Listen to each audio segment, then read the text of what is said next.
Hello, welcome back. Okay, it's time to do a bit of a cleanup and reset. As you can see, the Christmas tree is still up. It's a mess in here. So if you have some resetting to do, if you have some cleaning, some decluttering, whatever, then keep watching because that's what we're gonna do today.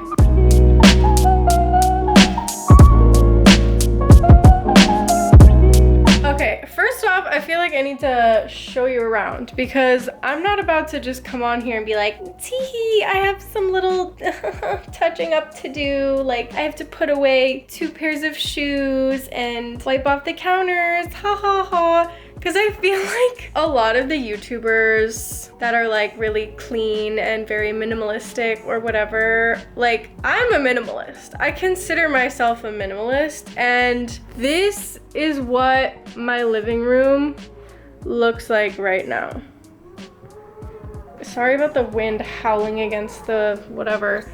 Like this is what's happening. This is the carnage from Christmas, and this is the freaking kitchen. I'm not gonna lie to you and tell you that my house doesn't look like a mess, because it does. And I have trash and recycling to take out, but I'll come to that when I come to it. I have clothes to put away. I have freaking laundry to do. I have to do all those dishes in the sink. I have to make myself lunch right now. I just got my Thrive Market box. I'm so happy.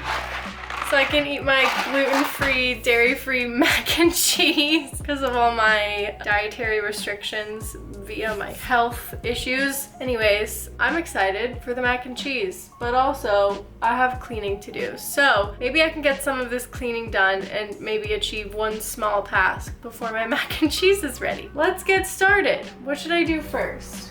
I feel like maybe I should just do some dishes first so that I can get some of that out of the way. I hate dishes.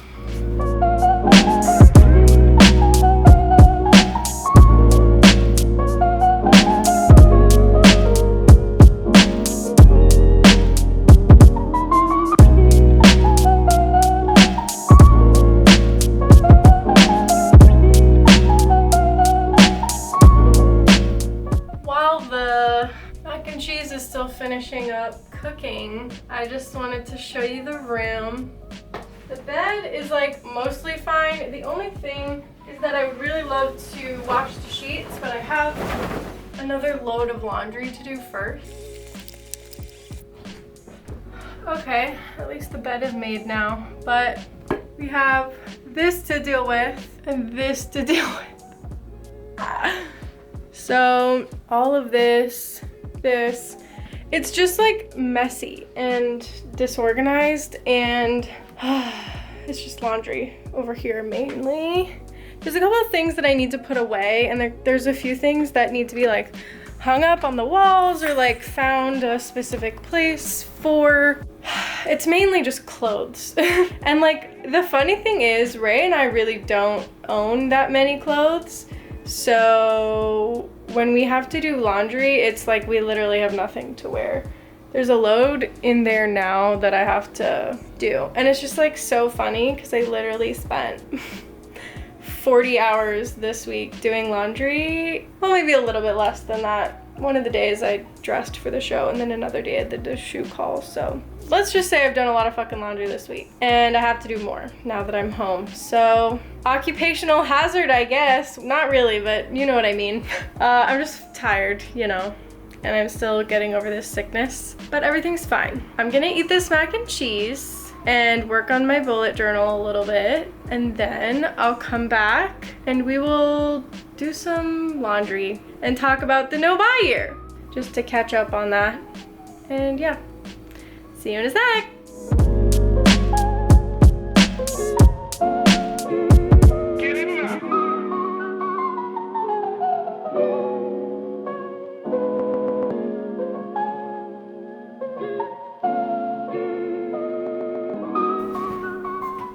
Hello, time to put the Christmas decorations away. I know I said I was gonna do laundry and talk to you guys, but there's still a pile of the stuff that I put on my bed, and I'll fold it I'll fold it. I will, but maybe not right now.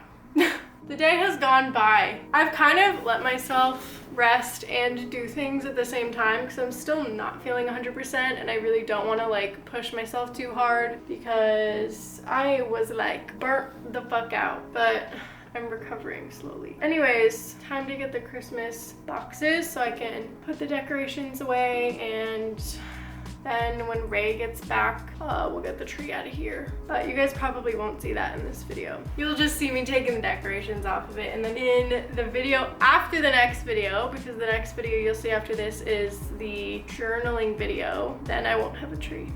So making it all happen, making it all work. Anyways, okay.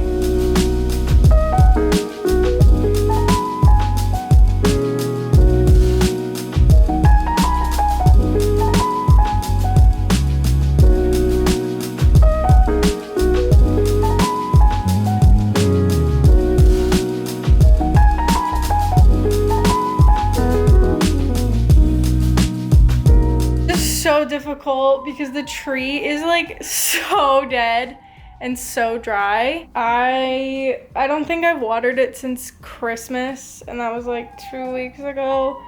So it's so crusty, and like the amount of, oh my god, please, the amount of pine needles on the floor. Okay. What is going on? The amount of pine needles on the floor is alarming. So I'm gonna have to spend quite a while vacuuming some of that up. It's okay. It's all part of it. I wanted a real tree this year, and that's what I got. Probably won't get one again though. It's fine. I'll just stick to decorating the rubber tree like I usually do. I'm glad I had that experience though. I don't regret it at all. You guys saw the video. I was so excited. Sad to see it go, honestly. Even though it looks like it's totally melting right now. Anyways, let me just go finish this. And then I'll check back in with you tomorrow, and I will put all the laundry away at the same time, and we'll talk about the no-buy and our updates and feelings that we're having so far. See you tomorrow. Good morning, everyone. Well, technically it's still the morning, but it's like 11 something now, so it's not so early. Got a little sidetracked this morning, so this took me a little bit longer to start doing than I would have liked, but it's all good.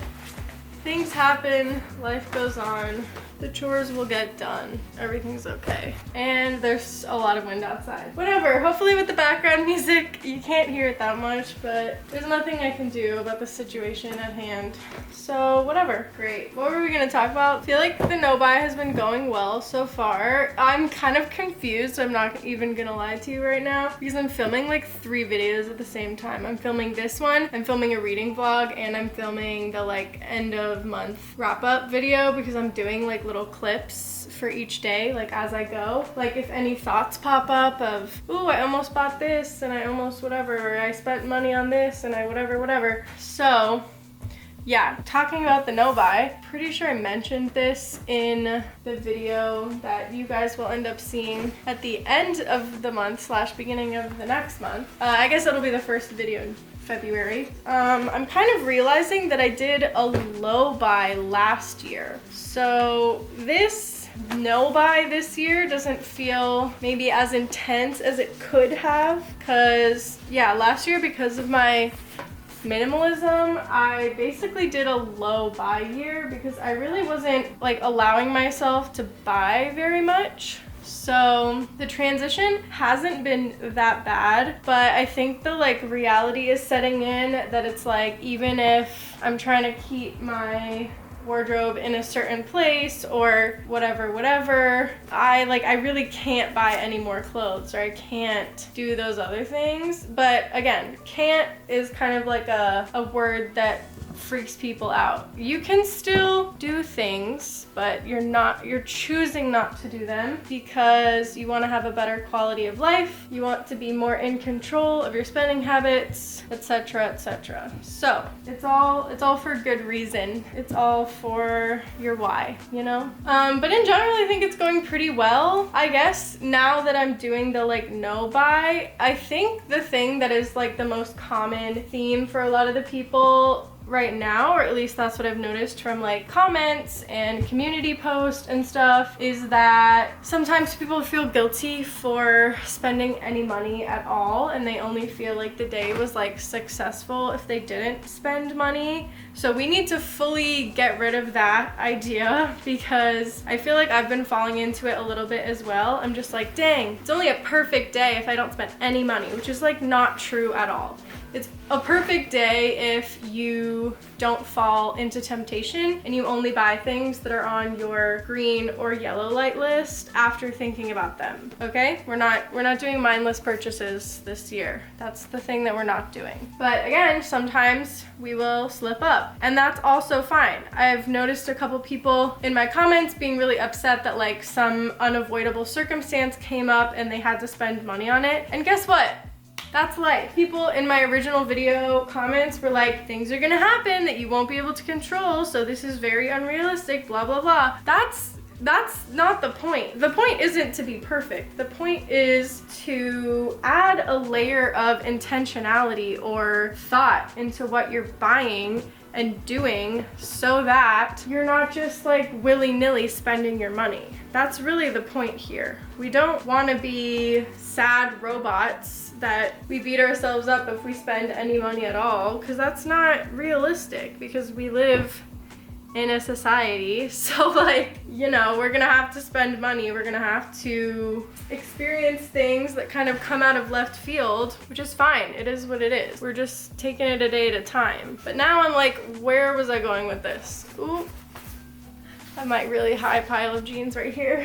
I don't know, I really want us to feel motivated and inspired as we go into the rest of this year. And I want us to remember that, again, the most important thing is progress over perfection. So if you have already slipped up and you accidentally bought something on your red light list, or you were in a moment of weakness and you purchased something, or something happened that was out of your control, like me last week, whatever, I had to go out and buy food out 2 times, which is like my limit for the week, I've decided. That's fine, it is what it is. But I was like, okay, now I really have to make the effort and take the time to make sure that I eat in for the rest of the week. And although it was really exhausting and tiring, I felt really good about it because I achieved something after setting myself out to have this goal. So I think there's definitely a balance of doing things that help you in your challenge and kind of make sense. I was out of my house, so I literally had to go buy food, because I was like, buying food that just barely fits inside the parameters of my challenge, even if it didn't, I would have still had to buy food. Like, I'm not going to starve myself for the sake of this challenge. I don't care if going out and eating was on my red light list, I would literally still have to do it. But that's again why I didn't put it on my red light list, because I knew that I would have to go do that every once in a while if I was spending a 12-hour day at the theater. So again, if you have to take this week to adjust your rules a little bit, or add or subtract a couple of things, even I have done that. I realized that I didn't add donations to my list, and that's something that means a lot to me and is really important to me. And when I have the extra money, or when I have like a couple of extra dollars for a cause that I really care about, or if someone is walking by on the subway and they need a little bit of money for food or whatever, I tend to give a couple of dollars to like whatever those kinds of things, or like mutual aid requests. So I added donations to my yellow light list, because obviously I'm not just gonna like willy-nilly spend money on everything that I see that goes on. When you're thinking of stuff, you can't always know what your lived experience is gonna be. So if your lived experience has taught you every once in a while when my chronic disability is flaring up, or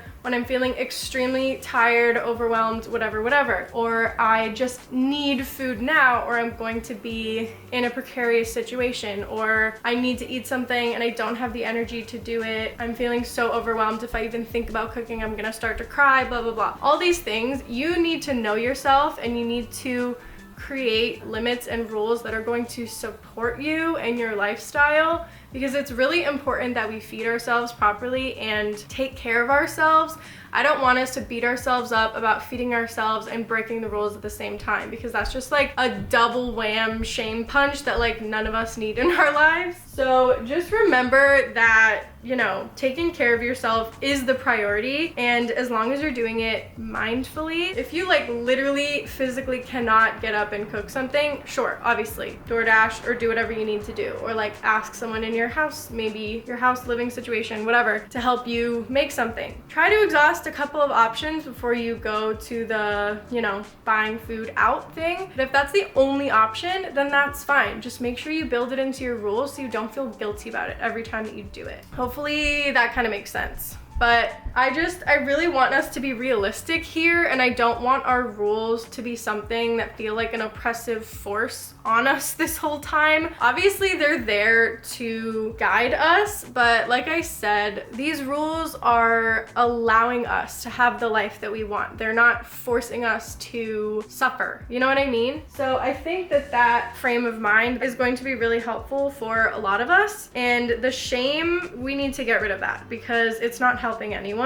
We are doing the best that we can with the circumstances that we have, and we all have a different reason for why we're doing this challenge, and that is what is going to drive us forward. I think the most important thing is that we learn things about ourselves and our potential triggers and the reasons why we feel like we need to buy things or why we want to buy things. I would make a challenge for you for the rest of this month. When you feel the urge to buy something, write it down. No matter how big, how small. If you have the urge to buy something, write it down and then try to explain why. And then go back at the end of this month and look at all those things and see if any of them still matter to you. And just adding that one layer of thinking about it, writing it down, taking a step, and then looking back and reflecting, I feel it will help build a cushion from that immediate trigger reaction. Because a lot of the times, a year or two ago, when I was feeling really upset, I was like, well, let's just go to the thrift store and I'll feel better. Or let's just go online and do some shopping and I'll feel better. And it helped for about an hour. And then by the time that the package showed up, I was like, oh my God, why did I do this? Yeah, I'm kind of happy that this item came, and like the novelty of it would last for like a day or so. And then at the end of the month, I would look at my credit card debt and I'd be like, how did it get so high? What caused this? And then I would look in my closet and be like, oh, I did that. And it wasn't worth it. It really wasn't worth it. And that's the thing that I feel like we are all really combating this year. So yeah, I don't know. Those are my thoughts. Those are my feelings. That's my encouragement for everyone. Hopefully you feel inspired. Hopefully you aren't feeling too down on yourself. Even if you have broken a rule or bought something on your red light list already, it's one of those things that just happens in life. And last year, like I said, I was doing a low buy year, and even when I bought stuff, I was like, ooh, do I really need this? And sometimes I would make an impulse purchase, and sometimes it was fine, sometimes it was a big regret, and sometimes I was like, wow, I really wasted my hard-earned money on this. Wow. So yeah, just adding that extra layer, just like a moment of time between you wanting something and you buying something, I think is going to help a lot of people. My best suggestion is, again, to write the stuff out and then wait at least 24 hours, if not more,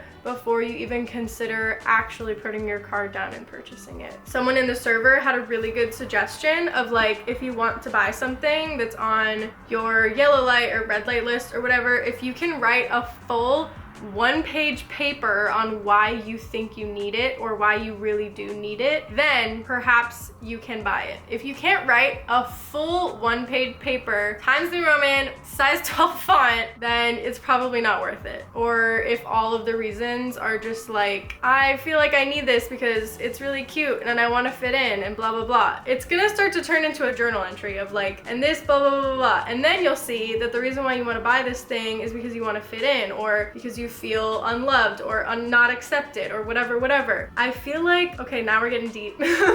I feel like a lot of the reason why people want to buy things is because they want to fit in, they want to be accepted, or they just want that little hit of dopamine. The reason why I feel like I became a shopaholic is because in middle school, I was just chasing this idea of like being cool and being accepted. And then it kind of just like spiraled out of control from there. Like I felt like I wasn't cool, or I wasn't gonna be loved, or I wasn't gonna have friends if I didn't have Vans or Uggs or Converse or whatever. And now I don't care about those things. Like it's taken a long time, and so much of this journey is tied up in, you know, self-love, body neutrality, and body positivity. I'm definitely more on the camp of body neutrality, and I can do a whole video on that another time if you guys want, and like my experience and journey with that if you're interested. Obviously it would have to be a whole other video because some people might not want to watch it because that can be very triggering. But anyways, it's very much tied with acceptance of one's self. And I think that's the biggest and hardest part about minimalism, knowing and accepting and truly feeling that you are enough. And the no buy and the low buy also directly tie into that. So I feel like the journey for me has been really long, but you know, it's been so worth it because it started out with me not really caring what people thought about what I was wearing because I wanted to be comfortable, and then it turned into me not wearing makeup anymore, and then it turned into me getting rid of half of my clothes, and then so on and so forth. Sorry about all the noise, there's nothing I can do about it. This is life. But anyways, sorry, I've been ranting for like a little bit too long. Okay, please. That is one thing I'm really not gonna miss when I leave New York. Hopefully my random, rambly thoughts have been helpful or eye-opening in some way, or that you noticed some of your own thought patterns in them as well. I'm rooting for all of you, I'm rooting for me, I'm rooting for us, and I know that we got this. And whether or not we stumble, we're just gonna get back up and keep going because we have committed to this for the whole year. And if there's one thing that's gonna happen is that we're gonna grow and learn about ourselves and what we actually value. And I think that's the most important part of this year. So with that, I will see you all in the next video. And until then, I'm sending you all my love because we are literally all just trying our best out here. So I'll see you guys in the next one. Bye!